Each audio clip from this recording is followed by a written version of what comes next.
Shalom, shalom.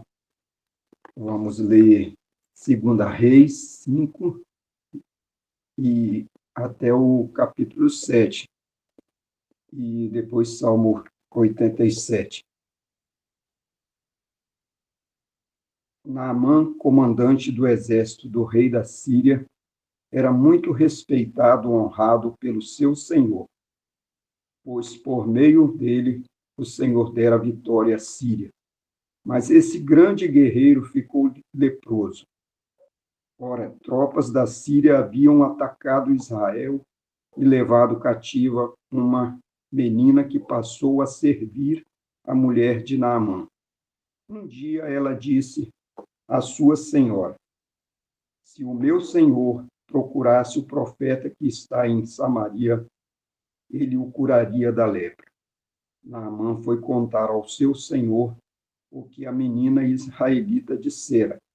O rei da Síria respondeu: vá, eu lhe darei uma carta que você entregará ao rei de Israel.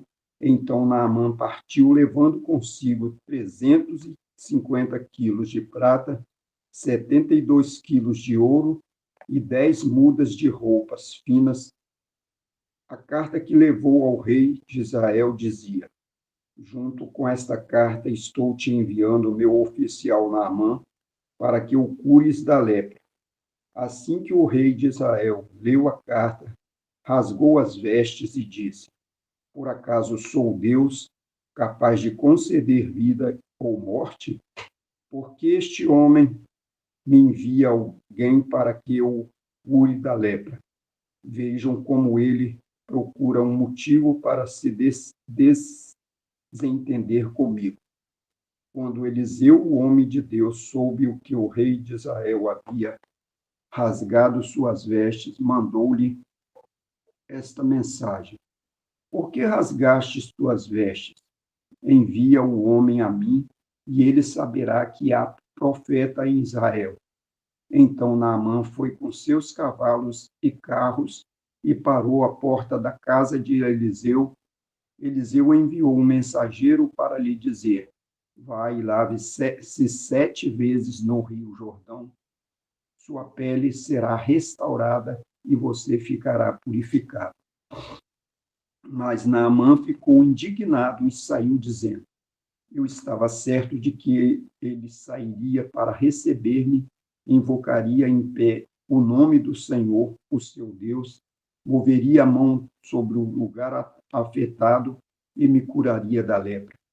Não são os rios Abna e Farfar em Damasco melhores do que todas as águas de Israel?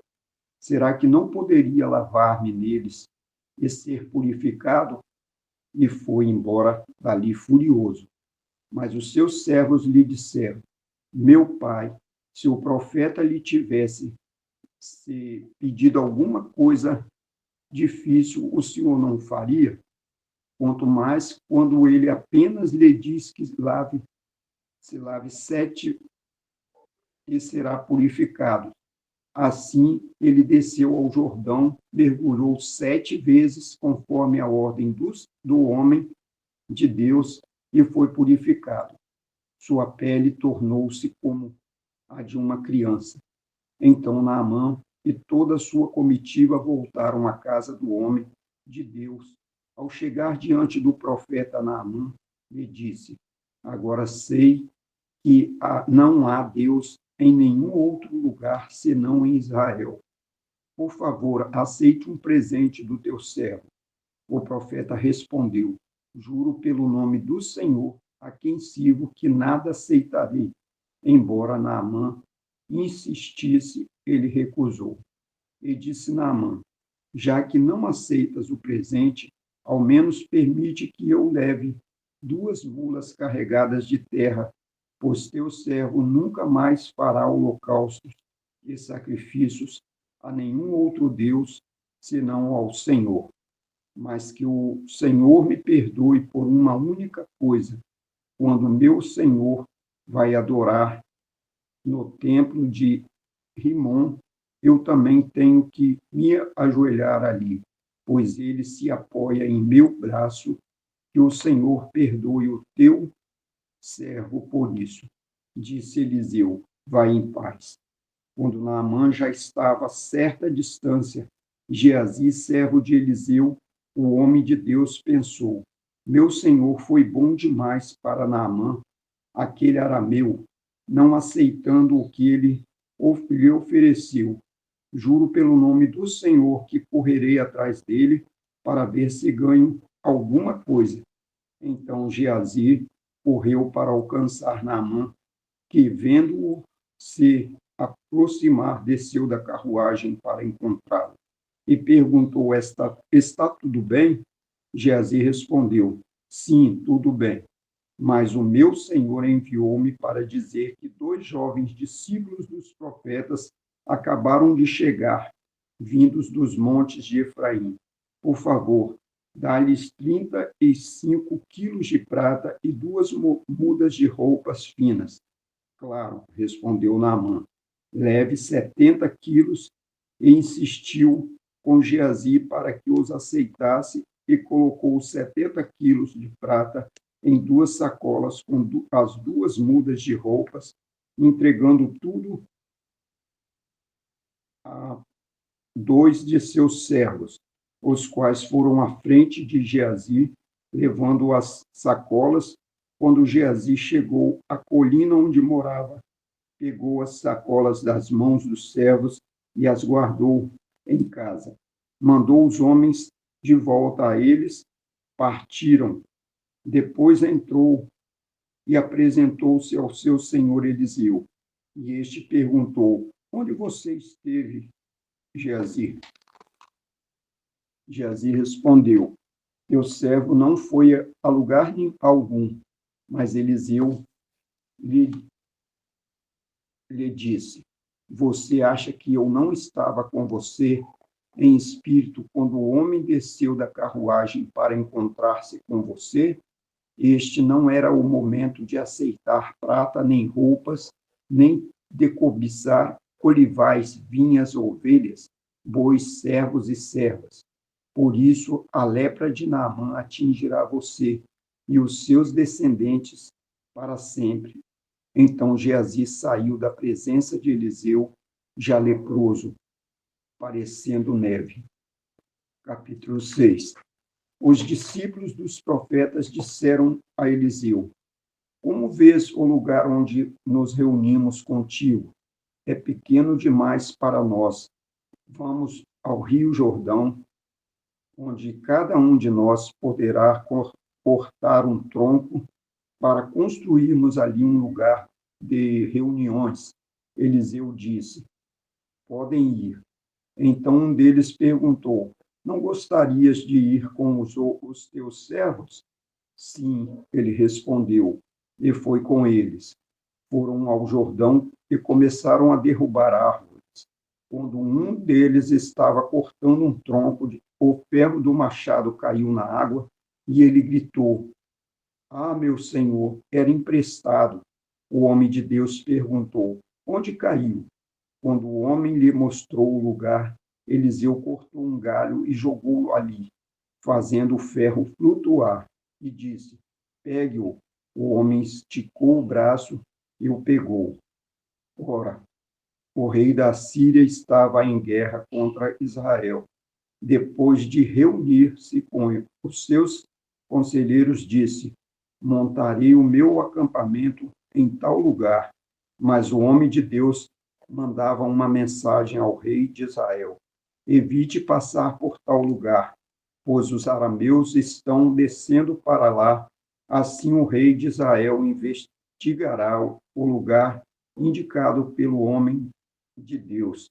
Repetidas vezes Eliseu alertou o rei que tomava as devidas precauções.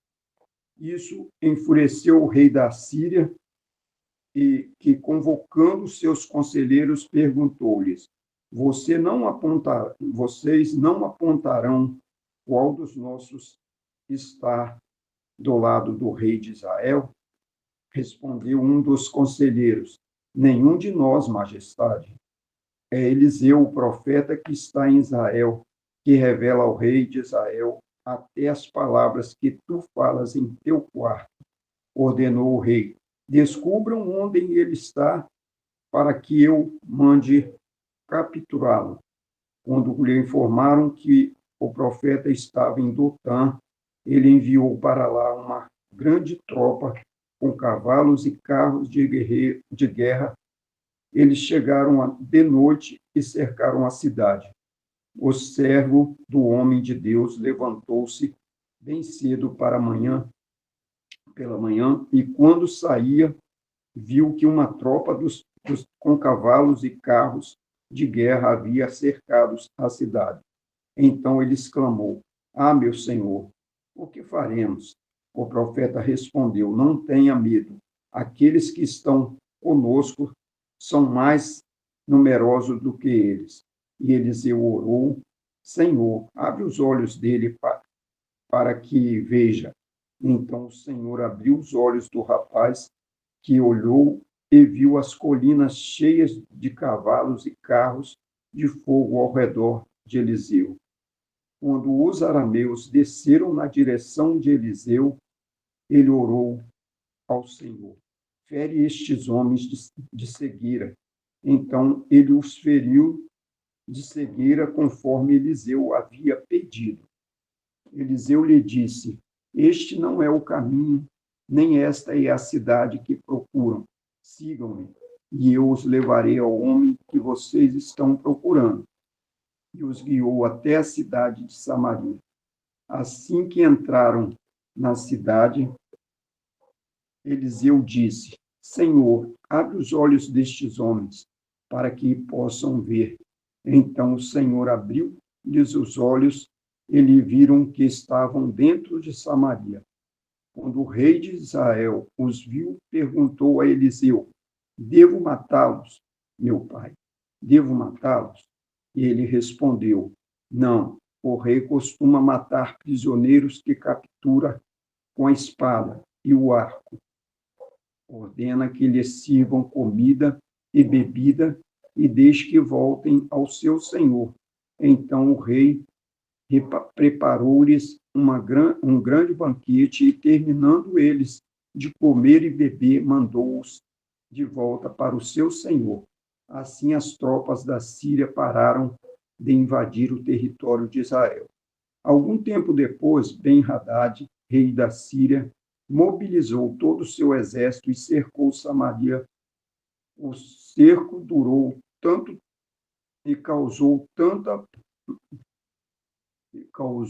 tamanha fome que uma cabeça de jumento chegou a valer 80 peças de prata e uma caneca de esterco de pomba 5 peças de prata.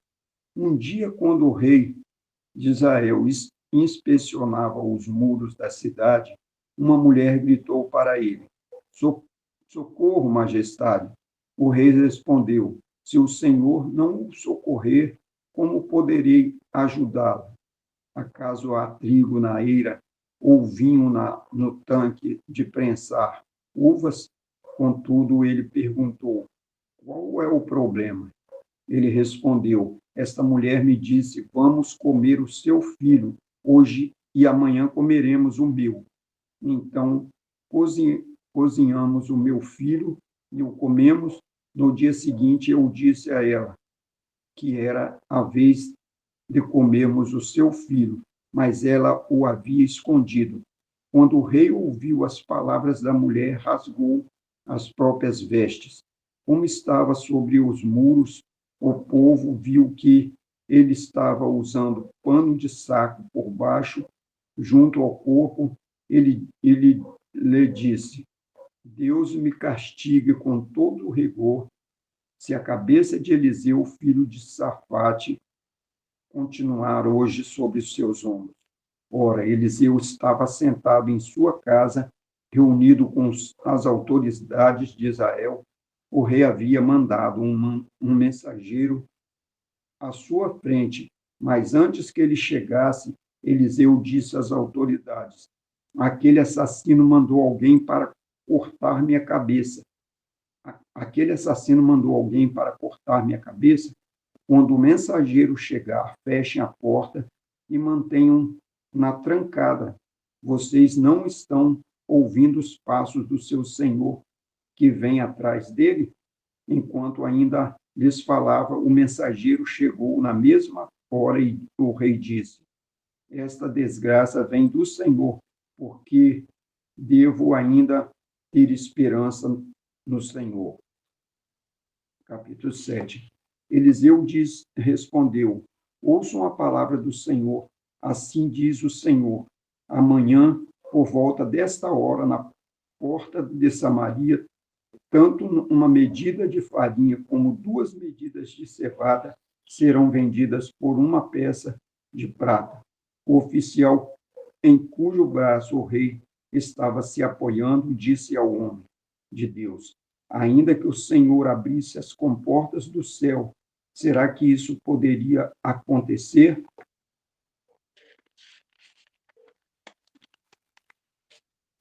Mas Eliseu advertiu: você o verá com os próprios olhos, mas não comerá coisa alguma. Havia 4 leprosos junto à porta da cidade. Eles disseram uns aos outros: por que ficar aqui esperando a morte? Se resolvermos entrar na cidade, morreremos de fome, mas se ficarmos aqui também morreremos. Vamos, pois, ao acampamento dos arameus para nos render se eles nos pouparem.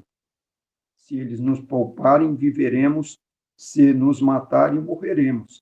Ao anoitecer, eles foram ao acampamento dos arameus.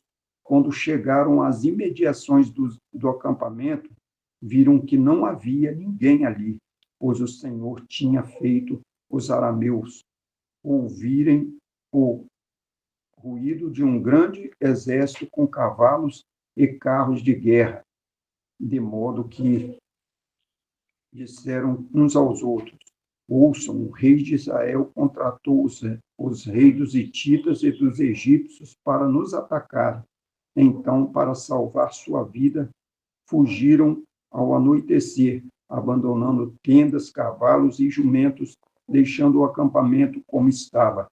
Tendo chegado às imediações do acampamento, os leprosos entraram numa das tendas, comeram e beberam, pegaram prata, ouro e roupas e saíram para esconder tudo.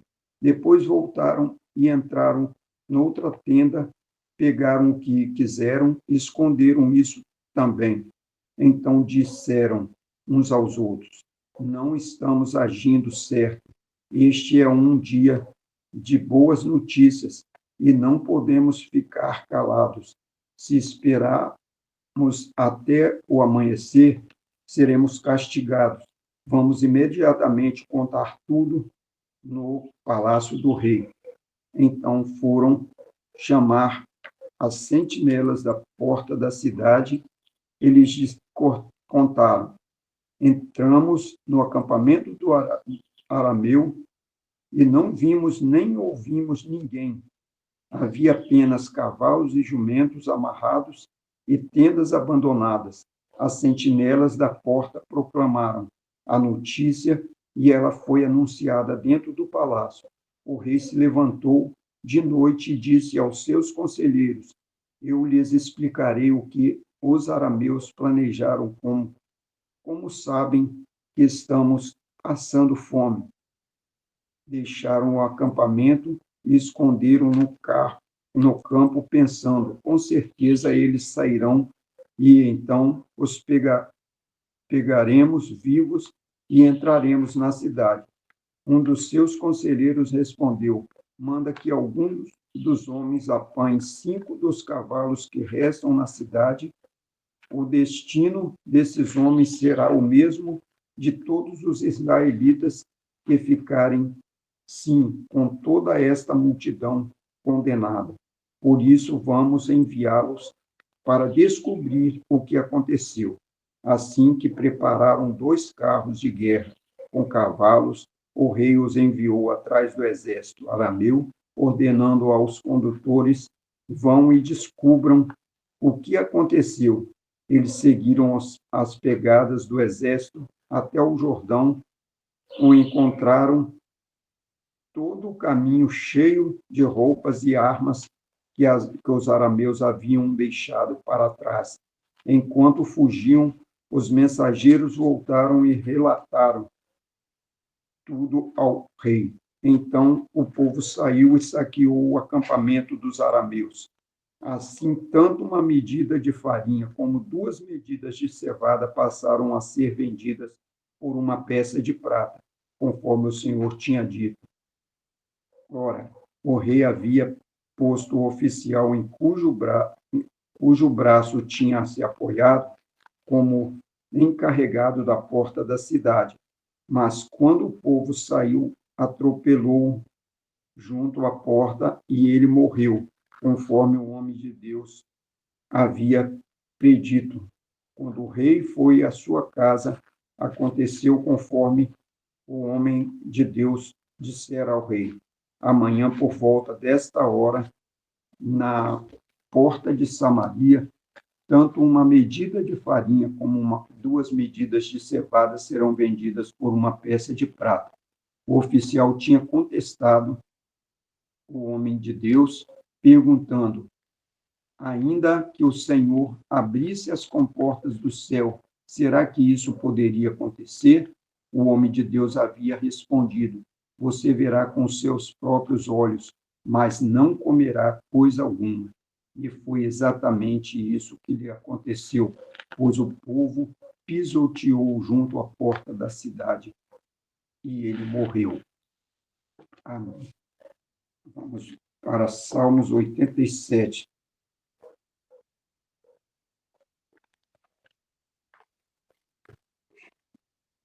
O Senhor edificou sua cidade sobre um monte santo. Ele ama as portas de Sião mais do que qualquer outro lugar de Jacó. Coisas gloriosas são ditas de ti, ó cidade de Deus. Entre os que me reconhecem, incluirei Raabe e Babilônia, além da Filístia de Tiro, também da Etiópia, como se tivesse nascido em Sião. De fato, acerca de Sião se dirá: todos estes nasceram em Sião, e o próprio Altíssimo a estabelecerá. O Senhor escreverá no registro dos povos: este nasceu ali. Com danças e cânticos dirão: em Sião estão as nossas origens. Amém.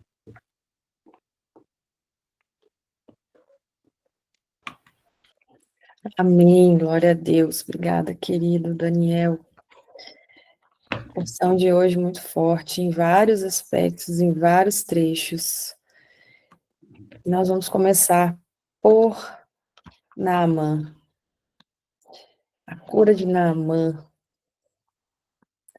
Algo muito forte aqui, com vários ensinamentos para nós nesta manhã. E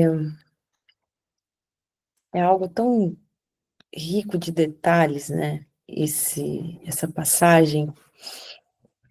O versículo que eu destaco aqui é 2 Reis 5,14. Então desceu e mergulhou no Jordão 7 vezes, conforme a palavra do homem de Deus, e a sua carne se tornou como de uma criança, e ele ficou purificado.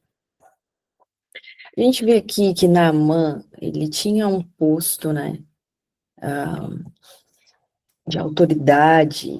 Ele era um gentio, ele não era israelita, né? E ele estava leproso. E a lepra, naquela época, era uma doença que não tinha cura, era uma doença que afastava as pessoas da sociedade, levava as pessoas a uma reclusão, a estarem isoladas, né? Solitárias. Elas tinham uma morte lenta, dolorida e solitária. Pensa que era algo muito terrível, né? E Naamã, ele estava ali, sendo corroído por essa doença. Então, os servos dele ali falam, né? do profeta e ele vai até o profeta. E ele estava acostumado ali com aquelas honrarias, né, por causa do posto que ele tinha, da autoridade que ele tinha. E, na verdade, quando ele chega ali diante, né, do profeta, o profeta mal fala com ele, né? E ele tem todo na cabeça dele ali como que ele ia ser tratado, como ele ia ser recebido, né? O ritual elaborado, impressionante para ele receber aquela cura. Ele ia ali talvez ter um reconhecimento da sua posição social, né? Ele achava que ia ser algo digno da sua importância, mas simplesmente Eliseu falou assim, ó, vai e te lava 7 vezes no Rio Jordão. Ponto, acabou. Então foi uma instrução simples e aquilo ali foi um escândalo para o orgulho de Naamã. Aquilo ali estremeceu ele por dentro, né? Tocou ali no orgulho dele, abalou as estruturas dele ali. E aí os servos dele, né, falam ali com sabedoria e tentam convencer ele, falam, olha, se o profeta te dissesse alguma coisa difícil, tu não ia fazer, né? Tu não ia realizar se fosse algo complexo, ele tá te falando algo simples. Vai lá, faz, é tão simples. E aí agora a gente vê que o simples, ele é mais difícil que o complexo para o nosso orgulho. Isso aqui já é algo que já estremece, né? Já nos confronta. Então, a gente vai aqui analisando esse versículo, esse trecho, né? E esse lugar, o Rio Jordão, a gente vê vários aspectos e vemos ele sendo mencionado na palavra de Deus em momentos muito importantes. A gente vê ele em Josué, quando o povo vai entrar na Terra Prometida, eles passam ali pelo Rio Jordão, tem todo um acontecimento ali no Rio Jordão, uma manifestação de maravilhas e sinal de Deus ali no Rio Jordão. Quando o profeta Elias também, né, ele faz ali a separação das águas, a gente vê que Yeshua, ele foi batizado no Rio Jordão, e foi o início ali do ministério dele. E Naamã, que foi purificado da lepra. E é interessante que Eliseu fala que ele tinha que mergulhar 7 vezes, né? E aqui a gente pode fazer um paralelo a um processo completo. Ele precisava de 7 vezes, não era uma, mas era 7 vezes. Eram 7 mergulhos, e aqui mostra claramente um processo. Então, o primeiro mergulho é o reconhecimento da necessidade dele, né? Ele reconhecer que ele precisava dessa graça, ele precisava da cura, ele precisava do mover de Deus sobre a sua vida.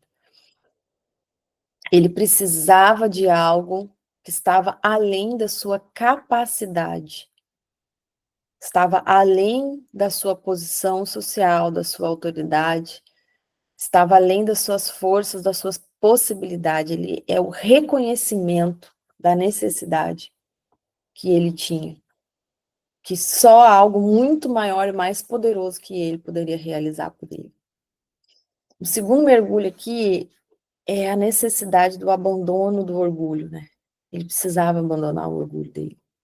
O terceiro é a submissão à palavra, é a obediência, aquilo que foi direcionado, instruído, orientado. O quarto mergulho, já está mergulhando ali na 4ª vez, né? É o que? É a perseverança na obediência. Porque muitas vezes não basta você obedecer uma vez, 2, agora eu não quero mais obedecer. Ah, agora não, entendeu? precisa ter perseverança na obediência, porque é um processo. A gente passa por um processo contínuo, e nesse processo haverão muitas instruções, direções, que são direções seguras, e muitas vezes vão nos colocar em posição em que nós teremos que fazer escolhas que mexem com a gente. Escolhas que às vezes vão abalar nossas estruturas, vão nos confrontar, e a gente vai precisar ser obediente. Então, é a perseverança da obediência. O quinto mergulho aqui, né? A confiança no processo. Você estar confiante. Você está ali se permitindo passar pelo processo. O sexto é aquela expectativa da transformação. Você ter ali dentro de você, você gerar expectativa, né, da transformação, de alcançar o alvo. E o sétimo mergulho acontece a manifestação da cura, no sétimo mergulho. Quando ele levanta, ele já levanta curado, com a pele de uma criança. Interessante isso, né? Porque não foi só ali uma cura, mas o estado dele, da recuperação da pele dele, ficou melhor do que antes dele receber aquela enfermidade. A pele dele se torna ainda melhor, como de uma criança. É algo muito potente, muito poderoso. Quando a gente vê essa questão aqui do mergulho, a gente faz muita relação também com a questão do batismo, né? Que é uma imersão completa, ou seja, representa a morte para o pecado. E quando emerge, né, com a ressurreição em nova vida, né? Então, aqui a gente tem vários detalhes nesse milagre extraordinário ali na vida de Naamã, mas tem algo importante que eu queria trazer aqui, é que a humildade, ela precede a cura. A gente vê que Naamã, ele precisou ali de um processo, né? Não foi instantâneo, ele precisou de 7 mergulhos. Então, precisou de perseverança. Cada etapa era necessária. Se Deus falou que era 7, são 7. Ah, eu não entendo por que é 7. Não, você não precisa entender. O processo é necessário. E cada mergulho é necessário. Cada um de nós tem um processo. Deus nos conhece melhor do que nós mesmos. Ele sabe, ele conhece o nosso interior, ele conhece o nosso coração melhor do que a gente mesmo. E o processo que ele determina para cada um de nós é necessário. E o processo nos leva ao êxito, nos leva àquilo que é bom, nos leva a viver os planos dele, que são maiores e melhores do que os nossos. Então, Naamã, ele precisou descer, literalmente. Ele precisou abandonar o preconceito dele, né? Porque ele chega ali, gente, ele chega ali com vários padrões na mente dele, né? E ele até fala, né? Poxa, mas o Rio Damasco não é melhor do que o Rio Jordão? Você vê que ele tinha um preconceito ali, até da instrução que ele recebeu de ir ali até o Rio Jordão, né? Então, ele teve que aceitar o método de Deus, né? Então, ele precisou aceitar o método de Deus. Então, a obediência aqui, ela vai superar a nossa lógica, né? Quando você simplesmente obedece, não importa a lógica, é simplesmente obedecer. E esse aspecto aqui do Rio Jordão, só para a gente entender um pouquinho. O Rio Jordão, as características dele, né, naquela época, eram as características de um rio de água barrenta e lamacenta. Não eram águas limpinhas, cristalinas, né? A corrente era uma corrente forte e às vezes aquela corrente turbulenta, sabe? As margens eram densas com vegetação selvagem, né? Não era aquela graminha em volta do rio, assim, não, era vegetação selvagem mesmo, né? A largura dele ia aproximadamente de 20 a 30 metros em alguns trechos, e tinha profundidade irregular. Então, alguns pontos eram muito rasos e outros pontos eram profundos, né? Então, olha só que interessante. Quando Naamã ele fala assim, ó, no segundo Reis 5:12, ele fala: não são porventura Abana e Farfar, rios de Damasco, melhores do que todas as águas de Israel? Como é que eram os rios de Damasco? Eram limpinhos, bem canalizados, organizados, eram esteticamente belos, né? E era o quê? Um símbolo de civilização, sofisticação, né? E o Rio Jordão, gente? Selvagem, não domesticado, barrento pela erosão ali das montanhas, irregular no seu curso. E era o quê? Ele era considerado ali primitivo, né? Pelos padrões sírios da época, o Rio Jordão ali era considerado um rio primitivo. Então, o que isso traz para nós aqui? A gente vê, né, que o preconceito de Naamã era a expectativa dele. Ele queria um rio majestoso, impressionante, né? Ele já não gostou porque o profeta já não deu muita moral para ele. E aí ainda manda entrar no rio, naquele rio de águas barrentas e simples, né? Qual que foi a reação de Naamã? Indignação, e ele quase desistiu, né? Aí os servos dele vão lá com sabedoria, falam, ó, ele está te pedindo algo tão simples, se fosse algo complicado, o Senhor iria fazer. Então, por que o Senhor está rejeitando o que é simples e gratuito? Né? Você nem foi nem cobrado, é simples e gratuito, vai lá e faz. E aí a gente vê, queridos, que as aparências, né? Quanto às vezes a gente se importa com as aparências e quanto às vezes a gente quer estabelecer os padrões, né? A gente quer dar o padrão daquilo que a gente julga ser bom, julga ser melhor, né? Às vezes é uma igreja simples, você olha ali para a igreja simples, você não dá nada. Mas às vezes você olha uma igreja imponente, tecnológica, lotada, e às vezes você acha que é ali que é o negócio, né?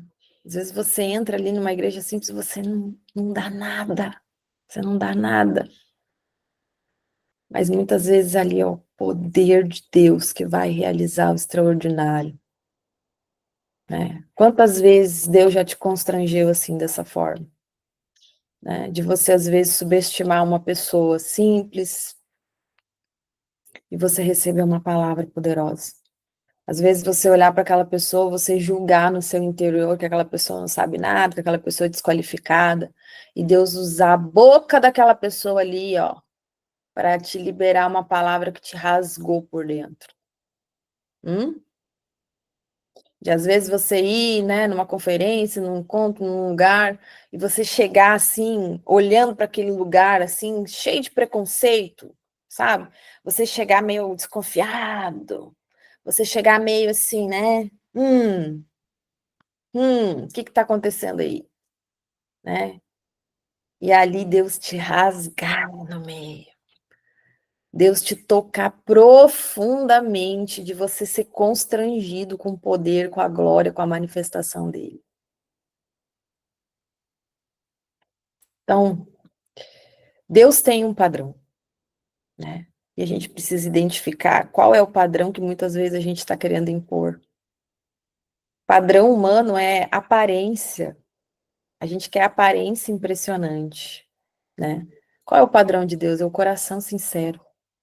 Deus, ele vê aquilo que o homem não vê. Deus vê não como o homem vê. Deus vê o coração. O padrão humano é o quê? Que é status, que é posição. O padrão divino é humildade e confiança. Humildade e confiança. O homem quer, às vezes, uma complexidade no ritual, né? O que Deus quer? Obediência simples. Obediência simples. Muitas vezes o homem quer o quê? Uma grandiosidade externa, né? Às vezes tu quer agradar os teus olhos com aquilo que você está vendo. É aquilo que é externo, mas qual é o padrão de Deus? É uma transformação interna. Transformação interna. Então a gente vê aqui, né, como Deus faz as coisas, e a gente precisa entender isso, que muitas vezes Deus ele vai quebrar os padrões humanos. Ele faz isso de forma intencional. Um exemplo. Qual foi a cidade que Yeshua nasceu? O Messias, o Rei dos Reis e Senhor dos Senhores. Ele nasce em Belém, que é uma cidade pequenininha, simples, né? E aí, ele vive em Nazaré. Tem até um versículo que fala assim, ó, João 1,46. Pode vir algo bom de Nazaré? Oh, meu Deus! Pode vir algo bom de Nazaré? Só o Rei do Universo, o Senhor dos Senhores. Meu Deus, gente. Olha só. Onde que Yeshua nasceu, gente? Dentro de um estábulo. Dentro de um estábulo. Um local simples, simples, simples, simples, simples. O nosso Salvador, o Príncipe da Paz, Rei dos Reis, Senhor dos Senhores, nasce em um estábulo. E qual foi o método da salvação? Qual foi o método chocante da salvação? A cruz. Um instrumento de morte. Um instrumento de morte. A cruz, que era um instrumento da morte mais dolorosa e cruel da época, se tornou, por meio dele, a fonte de vida.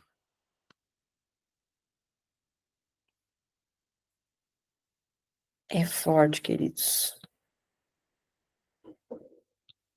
Então, por que que Deus escolhe o Jordão, né? Porque era algo humilde mesmo.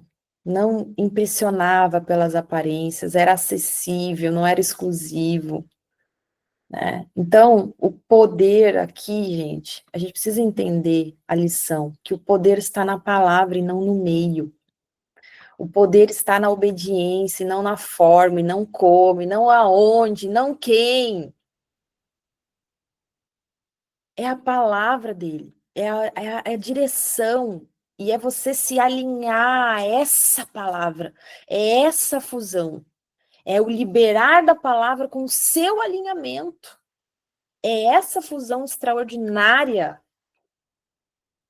é onde você prova e experimenta do sobrenatural, que transcende, que faz cair qualquer padrão, aí você não quer saber mais de padrão nenhum. Quando você experimenta da glória, da presença, do manifestar, não interessa mais padrão, você manda o seu padrão para o espaço. Aí você entende que você não sabe nada, que você não enxerga nada, aí você entende que você é pó, aí você se é constrangido, literalmente você é completamente constrangido pela grandiosidade de Deus, e os seus olhos se abrem. E aí você enxerga o padrão de Deus que é extraordinário, que transcende o nosso pensamento, o nosso conhecimento, os teus olhos veem como ele é extraordinário. Aí você vê como ele é imponente, poderoso, potente, glorioso.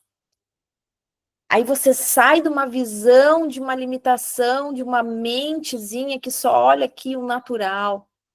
que se impressiona com aquilo que é natural, que se ilude com aquilo que é natural.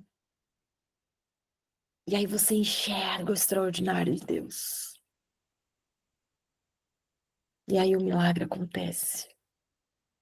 O maior milagre é essa transformação dentro de nós, real. Né?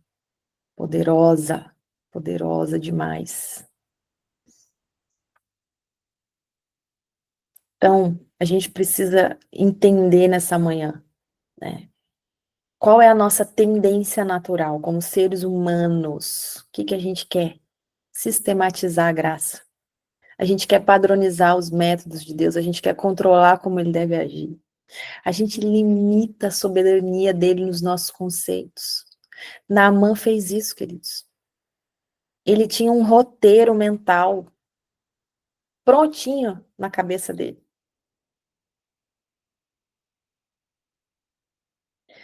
Tanto é que ele tinha que estar escrito. Olha aí no versículo 11 do capítulo 5. Ele fala assim, ó, certamente ele sairá, ele quem? O profeta, né? Naamã tá falando, certamente o profeta sairá, se porá de pé, invocará o nome do Senhor, seu Deus, e moverá a sua mão sobre o lugar e o curará, né? Ele tinha aqui na cabeça dele como que ia ser. E aí Deus vai dar um choque nele, né? Dá um choque. O profeta só fala assim, ó, vai lá e te lava 7 vezes no Jordão. É assim, queridos, é assim. Pontos importantes que a gente precisa entender aqui nessa manhã, se render completamente. A gente tem que descer da nossa posição de controle, a gente tem que abandonar os nossos preconceitos. Ah, aprenda isso. Aprenda, não fique julgando o lugar, não julgue as pessoas. A gente tem que soltar aqui, ó, largar as nossas expectativas de padrões humanos. E a gente tem que aceitar que Deus sabe e Ele vê melhor que a gente. A gente precisa confiar, crer, mesmo sem entender completamente. A gente precisa descansar na sabedoria de Deus, esperar o tempo de Deus, permanecer firme no processo. Tem que passar pelo processo. É 7, é 7. É 7, não é 1. Não vai ser na segunda, não, é 7.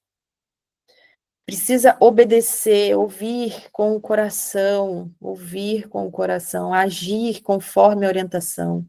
Não basta só ouvir, tem que agir conforme a orientação. Perseverar até o fim e completar aquilo que foi iniciado, né?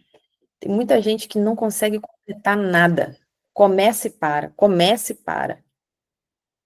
Vai até o fim. Lembra que 7 vezes. Não é 2, não é 3, é 7. Então, completa o que você iniciou. Começou a jornada, começou o processo, vai até o fim. Não seja como aqueles que recuam, porque Deus não tem prazer naqueles que recuam. Deus não tem prazer naqueles que recuam. Vai até o fim.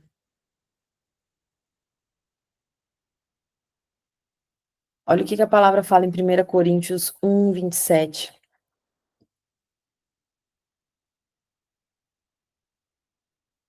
Mas Deus escolheu as coisas loucas desse mundo para confundir as sábias. E Deus escolheu as coisas fracas desse mundo para confundir as fortes. Então Deus escolhe muitas vezes o simples para humilhar o orgulho, né? Então, a matemática de Deus ela é bem diferente da nossa, né? E através do simples ele revela a sua glória. O método é simples, mas o resultado é extraordinário.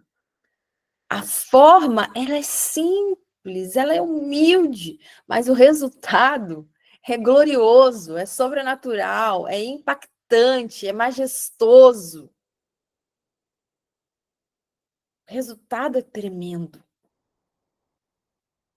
E fica claro que o poder vem de Deus e não do homem. Entende? A forma como ele age fica claro, estabelecido, fica, né, entendido que o poder vem dele. e não do homem. Então a gente vê que formas simples e poderosas que Deus agiu na palavra. Alguns exemplos, né? Moisés ali,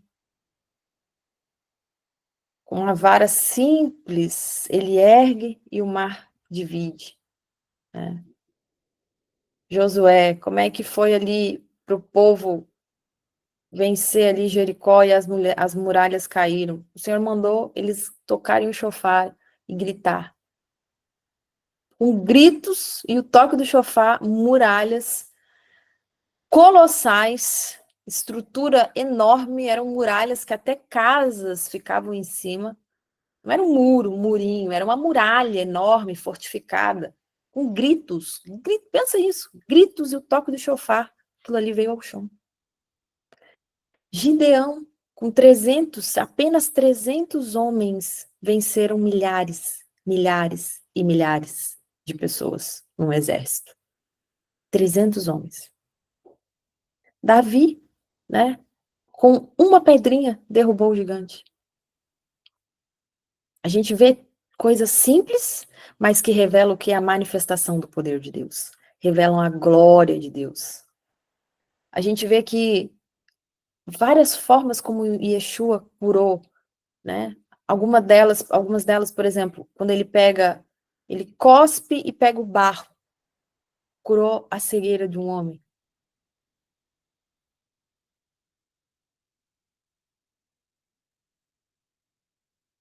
Coisas simples, mas poderosas, extraordinárias. A oração, queridos, por mais simples que ela seja, se for uma oração alinhada, ela move montanhas, na simplicidade. A palavra falada, quando a palavra de Deus ela é mencionada, ela é falada, ela transforma a atmosfera. O teu ato de fé, quando você exerce a fé, você consegue mover coisas que vai muito além dos teus olhos. E a obediência, ela gera grandes milagres, grandes milagres, grandes milagres. Então, para a gente finalizar, para a gente fechar aqui essa manhã gloriosa, a gente precisa entender que a grandeza, né, espiritual, a verdadeira grandeza espiritual não está em compreender os métodos de Deus, mas é confiar neles, mesmo quando eles parecem simples demais para nossa mente orgulhosa. Naamã, ele quase perdeu a oportunidade de ser curado, por ele questionar as águas barrentas do Rio Jordão, né? Mas ele descobriu que o extraordinário de Deus se manifesta justamente quando a gente abandona os nossos padrões, quando a gente se rende com o coração humilde à sua simplicidade poderosa.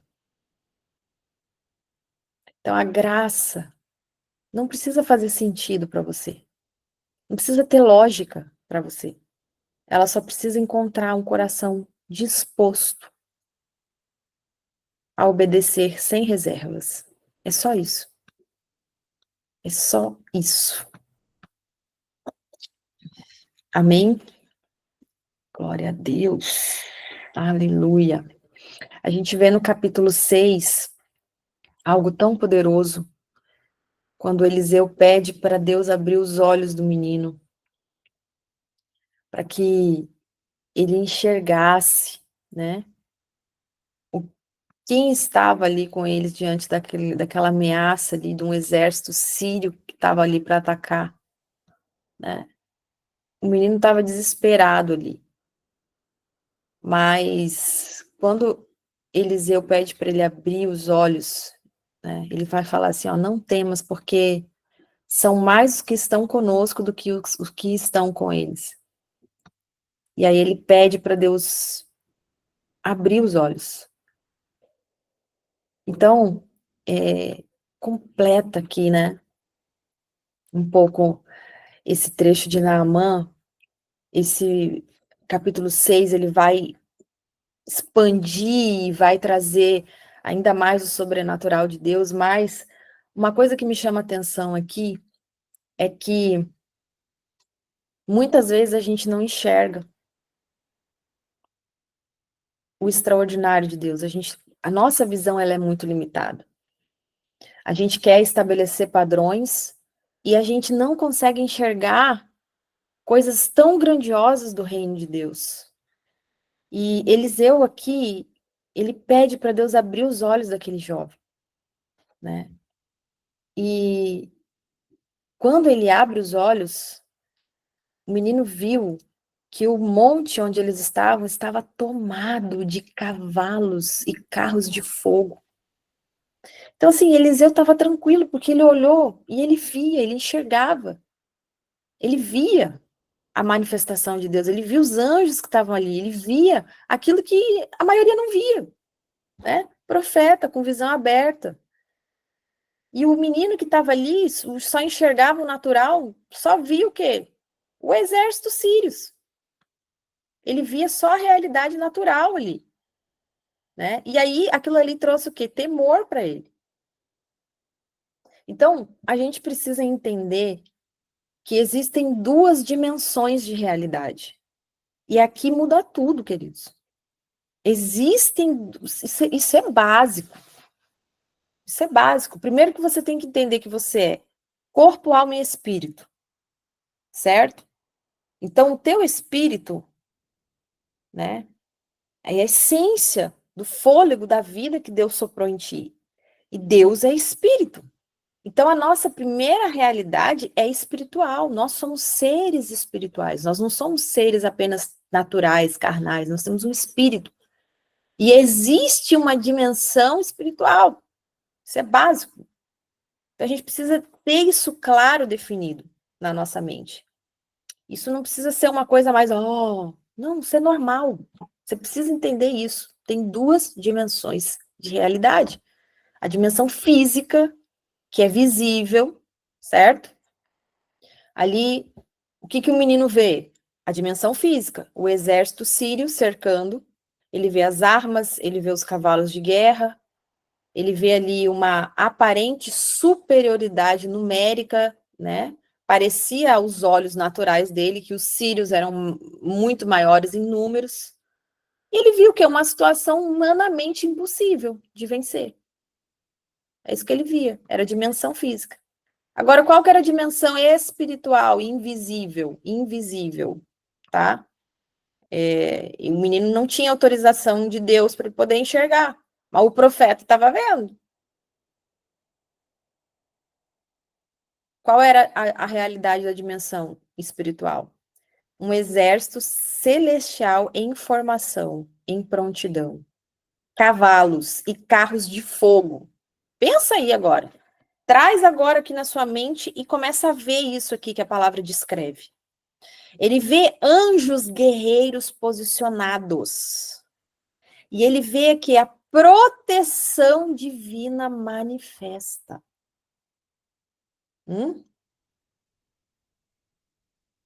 Então, o que são olhos espirituais? É a capacidade de você ver a realidade espiritual. É um discernimento que vai além dos teus 5 sentidos naturais. É uma visão da perspectiva de Deus. Entende? Então, não é físico. Eles são espirituais, né? Eles podem ser abertos, sim. Os teus olhos espirituais podem ser abertos através da oração. Eliseu não orou e pediu para Deus abrir os olhos do menino? Os olhos espirituais dele estavam o quê? Fechadinhos, ele não via, ele não enxergava. Eliseu orou e Deus abriu os olhos espirituais do menino. E aí ele, pá! Aí ele viu. Aí ele enxergou, né? Aí revelou, sabe o que revelou? O que estava sempre lá. Estava lá e ele não via. E aí fez o quê? Transformou completamente a perspectiva do menino. Aquilo que ele achou que era derrota, ele viu, não. Uau! Meu Deus, ele se anima, ele se alegra, porque ele vê que os que estavam com eles eram muito mais numerosos e muito mais poderosos do que aquele exército sírio que ameaçava eles. O monte estava cheio de cavalos e carros de fogo. Pensa, gente. Não eram alguns, eram multidões, né? Então a gente vê que carros, cavalos de fogo, vai falar do poder, da velocidade sobrenatural. Carros de fogo eram veículos de guerra celestial. E eles estavam ali ao redor, era uma proteção ali estratégica e completa. Gente, amplia a tua visão, amplia as tuas expectativas em relação ao reino de Deus. Pode ampliar. Não limita Deus na tua caixinha, não. É muito mais poderoso do que você pode imaginar, é muito mais tremendo, é muito mais extraordinário. Onde que a Bíblia fala de anjos guerreiros? Para você que é incrédulo, vai lá, abre a tua Bíblia em Hebreus 1:7, vai falar dos seres de fogo. Salmo 104, versículo 4, vai falar dos ministros de Deus. Apocalipse 12:7, vai falar dos guerreiros poderosos. Abre a tua Bíblia no Salmo 91:11, vai falar dos protetores dos santos. Oh, aleluia! Eles acampam ao lado, ao redor daqueles que temem ao Senhor. Qual que é a missão desse exército, desses anjos guerreiros? Guardar o povo de Deus. Executar os juízos divinos. Ministrar os herdeiros da salvação. Nós somos herdeiros da salvação. Eles guerreiam, queridos, contra as forças espirituais malignas. Então, entenda uma coisa nessa manhã. O que você vê não é tudo que existe. O invisível governa o visível. O invisível governa o visível. Você precisa entender isso. As coisas acontecem no reino do espírito e se manifestam no natural. Assim como você.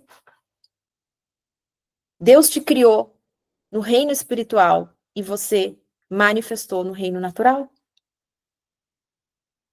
Não tem o versículo que fala que antes da fundação do mundo eu já te conhecia. Antes, né? Antes ainda no ventre da tua mãe eu já te conhecia. Então, a gente precisa entender a grandiosidade do reino. E a perspectiva de Deus é a verdadeira realidade. A perspectiva de Deus, o reino de Deus é a verdadeira realidade. Tudo que é natural é perecível, vai passar, a traça corrói, a ferrugem corrói, mas aquilo que é de Deus é eterno. Elias vai dizer assim, ó, mais são os que estão conosco. Então você nunca está sozinho. Os anjos, eles te cercam constantemente. A proteção do Pai, ela é divina, ela é ativa, ela é real. Deus não abandona os seus filhos, né? Então, o medo que aquele menino tinha vem de uma visão limitada, porque só vê o natural. A paz, ela vem quando a gente vê o sobrenatural. Quando ele vê o sobrenatural, ele se enche de paz. Então, a fé é você enxergar com os olhos de Deus, né? Eliseu, ele vai orar especificamente para que o Senhor revelasse para ele ali. E Deus respondeu imediatamente. Olha a bondade do Senhor. Imediatamente Deus respondeu, a visão daquele menino ali foi aberta, a visão espiritual, a tua visão espiritual, entenda isso essa manhã, ela pode ser desenvolvida. Ah, eu não vejo nada, eu não enxergo, né? Nunca vi meu anjo, mas pode ser desenvolvida. A tua visão espiritual pode ser desenvolvida. É bíblico. É bíblico. Deus não abriu os olhos ali do moço? Não pode abrir o teu? Amém?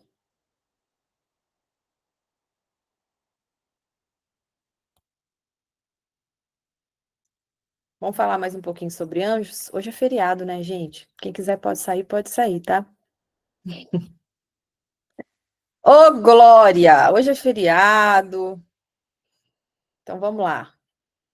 Yeshua, quando ele está no Getsemane, o que ele fala? Não posso eu rogar ao meu pai e ele me mandaria mais de 12 legiões de anjos? Mais um trecho sobre anjos. Quando Yeshua foi tentado no deserto, os anjos vieram e o serviram. Mateus 4:11. Na ressurreição, quem é que guardava, quem é que estava guardando o túmulo de Yeshua ali? Os anjos. Os anjos, né? O que fala ali na segunda vinda de Yeshua? Mateus 25:31. Virá com todos os seus anjos. Certo? Então, ali, seu anjo pessoal. Onde está isso na Bíblia? Mateus 18:10. Hebreus 1:14 vai falar que eles são ministros, eles ministram os herdeiros da salvação. Salmos 34:7. Eles acampam ao redor do que temem ao Senhor. Amém?